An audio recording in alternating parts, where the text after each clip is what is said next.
পাখি দুটি ডিম দিয়েছে, কিন্তু টোনার আশা যে তার ছেলেই হবে।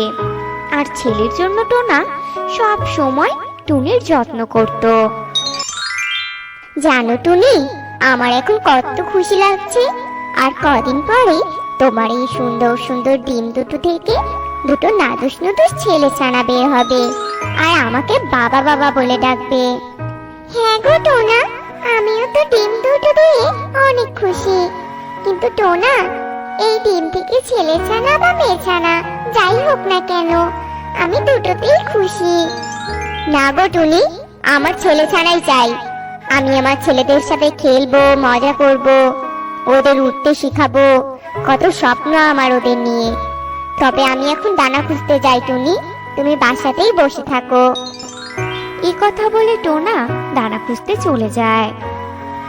আর টুনি তার বাসায় বসে ডিমে তা দিতে থাকে।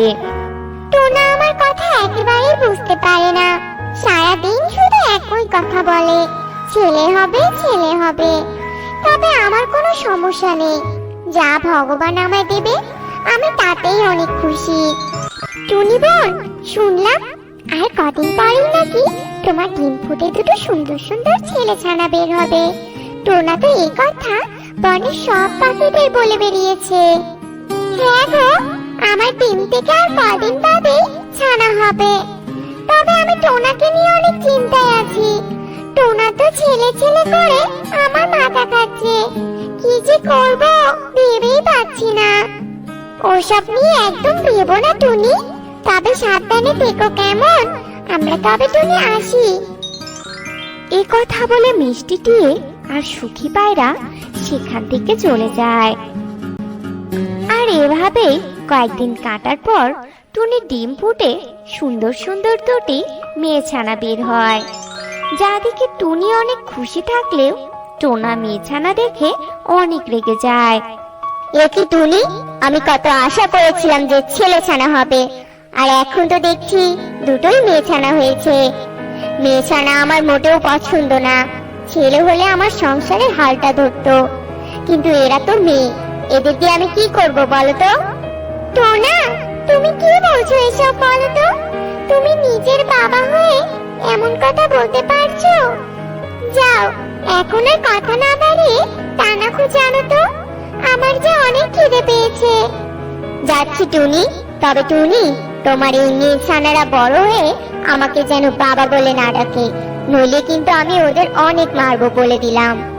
এইসব কথা বলে টোনা রেগে দানা খুঁজতে চলে যায়।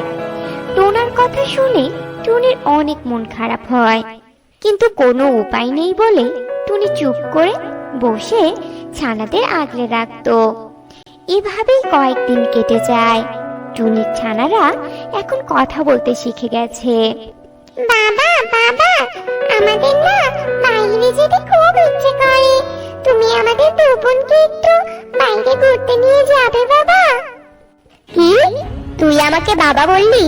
আচ্ছা টুনি, তোকে না সেদিন বললাম, সেটা তোর কি মাথায় নেই নাকি? এই বাচ্চা আমাকে বাবা বলে ডাকছে কেন?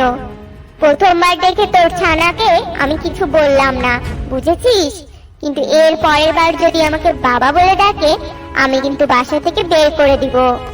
এই কথা বলে টোনা বাসা থেকে বাইরে চলে যায়।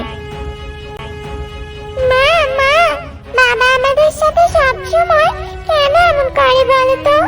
মনে হয় আমরা বাবা নিজের মেয়ে না। এমন কিছুই না রে মা, তোরা বাবার কথা কিছু মনে করিস না কেমন? আর শোন মা, আজ থেকে তোরা তোদের বাবার সাথে কোনো কথা বলবি না। তোরা দুজনেই মেয়ে ছানা হয়েছিস বলে তোদের বাবার অনেক মন খারাপ, বুঝলি? মায়ের এমন কথা শুনে দুই ছানার অনেক মন খারাপ হয়। আর সেদিন থেকে তারা আর টোনাকে বাবা বলে ডাকতো না। অবশেষে টুনির আবারও ডিম দেওয়ার সময় হয়। আর বিকেলে টুনি বাসায় একটা ডিমও দেয়। মা, এবার আমাদের একটা ভাই হবে, তাই না মা? তখন বাবা অনেক খুশি হবে। হ্যাঁ রে মা, আমারও মনে হয় এই ডিম থেকে একটা ছেলে ছানা বের হবে। অবশেষে তোদের বাবার স্বপ্নটা সত্যি হবে সোনা। টুনি আর ছানারা যখন এসব কথা বলছিল, তখনই সেখানে টোনা চলে আসে। সে কি গো, তুমি আবারও দেখছি ডিম দিয়েছো। জানো আমার যে কি খুশি লাগছে এই ডিমটা দেখে। এবার এই ডিম ফুটে আমার একটা ছেলে ছানা বের হবে। আর এবার আমার ছেলে হলে আমি বনের সব পাখিদের নিমন্ত্রণ করে খাওয়াবো। টোনার এমন হাসি মুখ দেখে টুনিও অনেক খুশি হয়, আর মনের আনন্দে সেই ডিমে তা দিতে থাকে। এভাবেই কয়েকদিন কেটে যায়। অবশেষে টুনির এই ডিমটা থেকেও একটা মেয়ে ছানা বের হয়। টুনি, আমি ভেবেছিলাম তোমার এই ডিম ফুটে ছেলে ছানা হবে, কিন্তু আবারও তুই কিনা মেয়ের জন্ম দিলি।